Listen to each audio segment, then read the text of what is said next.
अब computer instructions जो हैं वो एक पर्टिकुलर इंस्ट्रक्शन फॉर्मेट में रिप्रेजेंट की जाती है, ठीक है। हम यहाँ पे जो प्रोसेसर स्टडी कर रहे हैं उसके अकॉर्डिंगली आपकी एक इंस्ट्रक्शन में 16 बिट्स हैं, 16 bits. We have instructions divided into 3 main categories. एक होती है मेमोरी रेफरेंस इंस्ट्रक्शन, एक होती है non memory reference instruction. So majorly पहले दो कैटेगरीज होती हैं कि आपके पास या तो मेमोरी रेफरेंस इंस्ट्रक्शन है या फिर नॉन मेमोरी रेफरेंस इंस्ट्रक्शन है। सो मेमोरी रेफरेंस मतलब जहां पर रैम में से डेटा निकालने की जरूरत है, और नॉन मेमोरी रेफरेंस का मतलब है जहां पे रैम में से डेटा नहीं चाहिए, ठीक है। अब मेमोरी रेफरेंस तो चलो एक हो ही गई, नॉन मेमोरी रेफरेंस में फिर से दो तरह की हैं, एक इनपुट आउटपुट, एक रजिस्टर रेफरेंस। कि अगर हमें सिर्फ रीड या राइट करना है किसी इनपुट आउटपुट डिवाइस से तो उसमें रैम की कोई जरूरत नहीं है, उससे आपके डिवाइस से आईएनपी रजिस्टर में डेटा आएगा या फिर आउट आर रजिस्टर से आपके आउटपुट डिवाइस पे डेटा जाएगा, ठीक है। और रजिस्टर रेफरेंस किस लिए होता है कि अगर ये जो ऊपर हमने रजिस्टर्स देखे एसी पीसी जो भी हैं, और उसके अलावा जनरल रजिस्टर ऑर्गेनाइजेशन में R1 R2 R3 R4 R5 जितने भी रजिस्टर्स हैं, आपको किसी ना किसी रजिस्टर पे काम करना है, लेकिन मेन मेमोरी मतलब रैम पे काम नहीं करना है। So you don't have to work on the RAM, तो वो नॉन मेमोरी रेफरेंस इंस्ट्रक्शन होती है। अब पता कैसे चलता है, पता कैसे चलता है, वो सब ये 16 बिट्स में डिवाइडेड होगा। अगर आपकी मेमोरी रेफरेंस इंस्ट्रक्शन है तो उसमें जो पीछे की 12 बिट्स होती हैं वो मेमोरी का एड्रेस बताती हैं, रैम का एड्रेस कौन सा है जिसको हमें प्रोसेस करना है।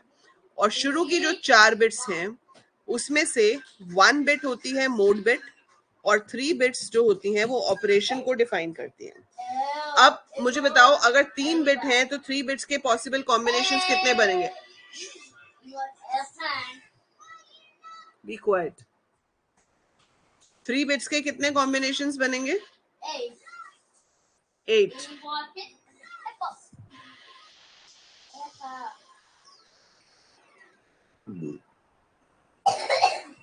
Yes answer anyone? 3 बिट्स के कितने कॉम्बिनेशंस बन सकते हैं?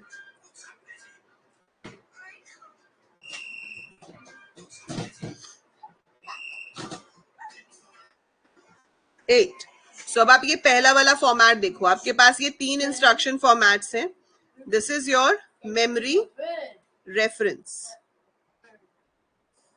ठीक है। मेमोरी रेफरेंस में 12 बिट का एड्रेस है। अब ये ऑपरेशन कोड है 3 बिट्स का, मतलब 8 ऑपरेशंस हम अलाउ कर रहे हैं। और ये जो बिट है this is called mode bit, ये या तो 0 हो सकती है या 1। इट्स लाइक जैसे आप सी या C++ में या तो डायरेक्ट वेरिएबल को एक्सेस करते हो या फिर पॉइंटर्स की हेल्प से कर सकते हो, ठीक है। तो यहाँ पे 0 होने का मतलब है डायरेक्ट एड्रेसिंग, कि जो एड्रेस यहाँ पर गिवन है उसी के ऊपर हमें काम करना है। दैट्स लाइक वेरिएबल गिवन है, वेरिएबल पे काम करना है। 1 का मतलब होता है इनडायरेक्ट एड्रेस, इट मींस कि इट्स अ पॉइंटर। तो यहाँ पर जो एड्रेस गिवन है उस पे से मुझे वैल्यू नहीं मिलेगी, उस पे मुझे एक और एड्रेस मिलेगा और उस एड्रेस पे से वैल्यू मिलेगी। That is what happens in pointer. अगर आप स्टार पी लिखते हो तो वो पी में पड़ी हुई वैल्यू नहीं उठाता ना, वो पी में जो एड्रेस है पहले उसको उठाता है और फिर उस एड्रेस पे पड़ी हुई वैल्यू को उठाता है। तो 0 का मतलब है डायरेक्ट एड्रेसिंग, 1 का मतलब है इनडायरेक्ट एड्रेसिंग। इस एड्रेसिंग को समझने के लिए आपके पास बिल्कुल शुरू में इन्होंने डायग्राम बना के दिखाया हुआ है, विच इज दिस वन। ये देखो, अगर आपके पास यहाँ पर 0 है, ठीक है, और मेमोरी में एड्रेस क्या है 457, तो आपका ऑपरेंड मतलब जिस वैल्यू पे आपको काम करना है वो आपको डायरेक्टली 457 एड्रेस पे मिल जाएगी। सो 0 होने का मतलब है डायरेक्ट एड्रेस है। तो अगर एड्रेस में 457 है तो हम 457 लोकेशन पे जाएंगे, वहां पे हमें वैल्यू मिल जाएगी जिसपे हमें प्रोसेसिंग करनी है और फिर वो जाके एक्यूमुलेटर के साथ ऑपरेट हो जाएगी। बट इन दिस केस अगर ये 1 है तो यहाँ पे जो एड्रेस मिलेगा उस पर मुझे वैल्यू नहीं मिलेगी, मुझे ऑपरेंड नहीं मिलेगा, उस पर मुझे एक और एड्रेस मिलेगा। फिर मुझे वहां से उस एड्रेस पे जाना पड़ेगा वैल्यू निकालने के लिए, फिर वहां से वैल्यू मिलेगी और उस वैल्यू पे हम काम करेंगे। That is indirect addressing. Simple words में बोलूं, so this is accessing a normal variable and this is accessing it through pointers. So ये नॉर्मल वेरिएबल हो गया, ये पॉइंटर्स के थ्रू हो गया। ठीक है. So direct and indirect addressing, this is very important question, बहुत बार पूछा जाता है. What is the difference between direct and indirect addressing? हाँ, ऑपरेशन हमेशा एसी के साथ ही होता है. जो भी ऑपरेशन होगा वो हमेशा एक्यूमुलेटर के साथ ही होगा. ठीक है. सो ये डायग्राम भी आपको बनाना है. इस डायग्राम को बनाने की प्रैक्टिस कर लेना. You have to make this diagram when you are asked about the difference between direct and indirect address. तो आपको ये डायग्राम बना के दिखाना होगा. ठीक है.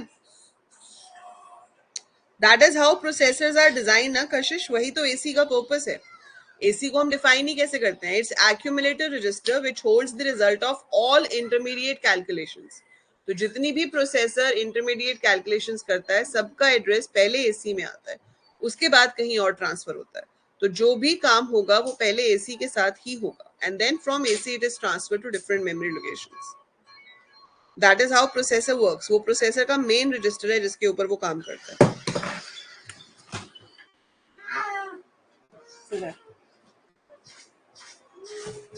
हेयर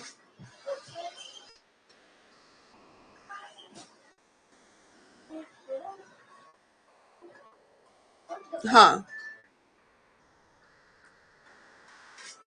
अब उसके बाद है हमारे पास रजिस्टर रेफरेंस इंस्ट्रक्शन. अब रजिस्टर रेफरेंस में क्या होता है कि पता कैसे चलेगा कि इंस्ट्रक्शन मेमोरी रेफरेंस है या रजिस्टर रेफरेंस है? ठीक है. तो इसमें क्या होता है कि ये जो ऑपकोड है 8 कॉम्बिनेशंस बनते हैं जिसमें से 0 से लेके 6 मतलब पहले 7 जो हैं वो ऑपरेशंस को डिफाइन करते हैं. और अगर ये तीनों 1 हो गए दैट मीन्स आपकी इंस्ट्रक्शन मेमोरी रेफरेंस नहीं है, वो नॉन मेमोरी रेफरेंस है. तो अगर ऑपकोड में तीनों 1 है दैट शोज कि मेरी इंस्ट्रक्शन मेमोरी रेफरेंस नहीं है. अब कैसे पता चलेगा कि मेमोरी रेफरेंस नहीं है? ठीक है, ये तो पता चल गया, लेकिन ये कैसे पता चलेगा कि वो रजिस्टर रेफरेंस है या इनपुट आउटपुट है?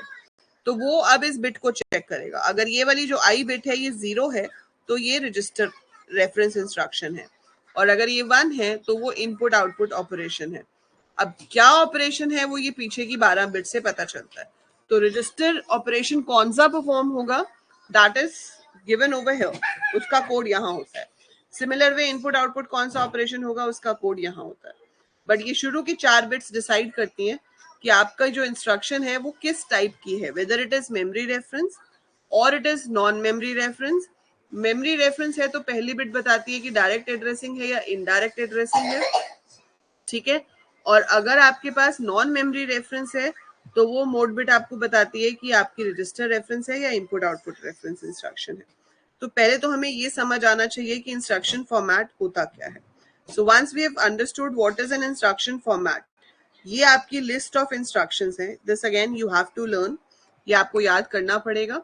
आपके पास ये 7 जो हैं ये मेमोरी रेफरेंस इंस्ट्रक्शंस हैं. 7 are your memory reference instructions. ये हेक्साडेसिमल में कोड्स लिखे हुए हैं सबके. ठीक है. तो ये 16 बिट्स हैं. 16 बिट्स के कितने हेक्साडेसिमल डिजिट बनेंगे? 4. ठीक है.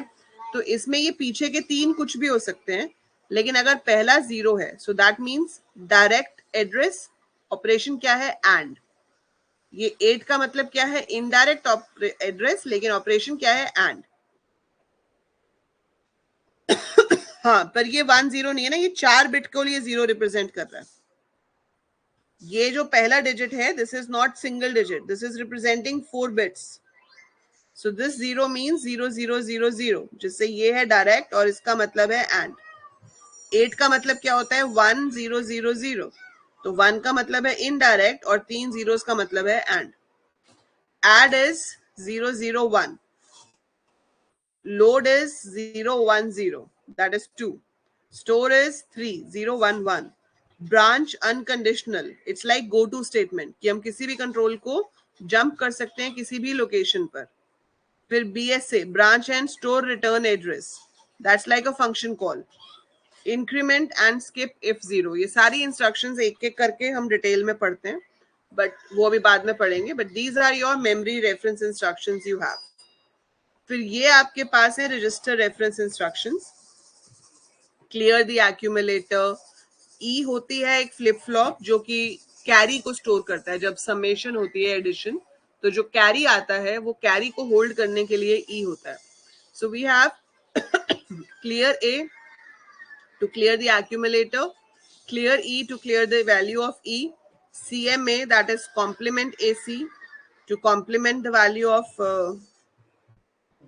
accumulator, CME, that is complement E, CIR, that is circular right, AC and E, circular left, AC and E.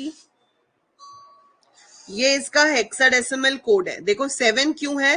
क्योंकि पहली जो 4 बिट्स हैं वो हमेशा ये होंगी, है ना. ये 0 है क्योंकि रजिस्टर रेफरेंस है, और ये तीनों 1 होने का मतलब है कि वो मेमोरी रेफरेंस नहीं है. इसकी चारों बिट्स जो है वो F होंगी. क्यों? क्योंकि 3 1 का मतलब है कि मेमोरी रेफरेंस नहीं है, और इस 1 का मतलब है कि इनपुट आउटपुट है. So that's why it always starts with F. So this shows कि ये पहला जो इसका हेक्साडेसिमल डिजिट है वो F है. इसका पहला हेक्साडेसिमल डिजिट जो है वो 7 है. फिर जो पीछे की 12 बिट्स हैं उसके लिए 3 डिजिट्स और हैं.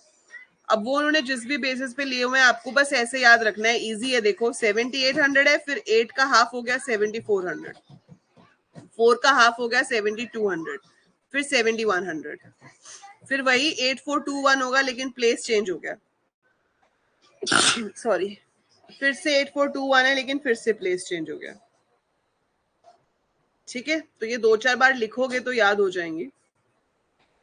मैं अभी कराऊंगी एक एक करके, इसके हम एग्जाम्पल्स भी करेंगे तो भी याद हो जाएगा. पर इस पूरी चीज में आपके पास अब जो मेन मुद्दा है वो है इंस्ट्रक्शन साइकिल, कि ये इंस्ट्रक्शंस प्रोसेसर एग्जीक्यूट कैसे करता है. तो इसके लिए हमें पता होना चाहिए कि there is a sequence counter, there is a clock in the system. Four bit clock use होती है जिससे टाइमिंग सिग्नल्स जनरेट होते हैं. सो टाइमिंग सिग्नल्स, क्योंकि 4-बिट क्लॉक है तो 16 क्लॉक सिग्नल्स जनरेट हो सकते हैं maximum, starting from T0 to 215. So T0 पे एक काम होगा, फिर T1 पे अगला काम होगा, T2 पे अगला काम होगा, T3 पे अगला काम होगा. सिंस ये डिकोडर है, इस डिकोडर का मतलब क्या होता है कि T0 से लेकर T15 तक कोई एक ही 1 होगा, बाकी के सब 0 होंगे. यही मतलब होता है ना इसका. डिकोडर का जो आउटपुट होता है उसमें से कोई एक ही 1 होता है, बाकी सब 0 होते हैं. तो ये जो 16 टाइमिंग सिग्नल्स हैं इसमें से कोई एक 1 होगा और बाकी सब 0 होंगे. तो वो टाइमिंग सिग्नल डिसाइड करेंगे कि कौन सा ऑपरेशन कब होना है. तो हम इसको लिखेंगे कैसे, that I will show you. So instruction cycle के ये 4 मेन स्टेप होते हैं. इंस्ट्रक्शन साइकिल क्या है? How an instruction is executed. The program is executed in the computer by going through a cycle for each instruction. Each instruction cycle in turn is subdivided into a sequence of subcycle or phases. सबसे पहले आपकी जो instruction है वो memory में आती है. आपका प्रोग्राम कहाँ पड़ा है? रैम में, है ना. Where is your program? Your program is in RAM, random access memory. वहां से आपका प्रोग्राम में से एक इंस्ट्रक्शन रीड होगी और IR में आएगी. IR मतलब इंस्ट्रक्शन रजिस्टर में आएगी. इंस्ट्रक्शन रजिस्टर में लाने के बाद हम उसको डिकोड करेंगे. मतलब जो भी हमने हिस्से देखे ऊपर इंस्ट्रक्शन फॉर्मेट में कि पीछे की 12 बिट्स अलग चीज के लिए हैं, शुरू की 4 बिट्स अलग चीज के लिए हैं, तो वहां पे वो डिकोड होगी. डिकोड करके देखा जाएगा कि अगर वो मेमोरी रेफरेंस इंस्ट्रक्शन है तो उसका इफेक्टिव एड्रेस, मतलब जहां पे डेटा पड़ा है वो एड्रेस क्या है, उसे फेच किया जाए और फिर फाइनली आपकी इंस्ट्रक्शन एग्जीक्यूट की जाएगी. ये 4 स्टेप्स होते हैं. अब ये 4 स्टेप्स को आपको रजिस्टर ट्रांसफर लैंग्वेज में लिखना आना चाहिए. ठीक है, इस तरीके से. ये मैं अभी नहीं समझा रही हूँ आपको. अभी आप सिर्फ क्या करना, इंस्ट्रक्शन फॉर्मेट्स वाला टॉपिक और डायरेक्ट इनडायरेक्ट एड्रेस वाले टॉपिक को एक बार रीडिंग देना. ठीक है, ये सब कुछ जितने भी स्टेप्स हमने 4 देखे, इंस्ट्रक्शंस का फॉर्मेट है. जो ऊपर बताया वो इंस्ट्रक्शन फॉर्मेट था, और ये डायग्राम बता रहा है कि आपका टाइमिंग कंट्रोल कैसे डिसाइड होता है. ये देखो 0 से 11 यहाँ जाएगा. ये जो ऑपरेशन कोड है 12, 13, 14, ये 3/8 डिकोडर में जाएंगे जिससे D0 से लेकर D7 तक सिग्नल्स निकलेंगे. D7 के 1 होने का मतलब होता है, अगर आपका D7 1 है उसका मतलब होता है it's not a memory reference instruction. Instruction register, हाँ, इंस्ट्रक्शन रजिस्टर का फॉर्मेट कि अगर मेमोरी रेफरेंस है तो वो इंस्ट्रक्शन कैसी दिखेगी, अगर वो नॉन मेमोरी रेफरेंस है तो इंस्ट्रक्शन कैसी दिखेगी. So you should know that. और कौन कौन सी इंस्ट्रक्शंस हैं, उनके क्या क्या कोड्स हैं, वो आपको पता होना चाहिए. ठीक है, सो ये जो टाइमिंग डायग्राम है ये बनाने के लिए कभी नहीं आता, पर ये समझने के लिए है आपके पास कि टाइमिंग सिग्नल्स यहाँ से जनरेट हो रहे हैं और यहाँ से आपकी जो इंस्ट्रक्शन है वो डी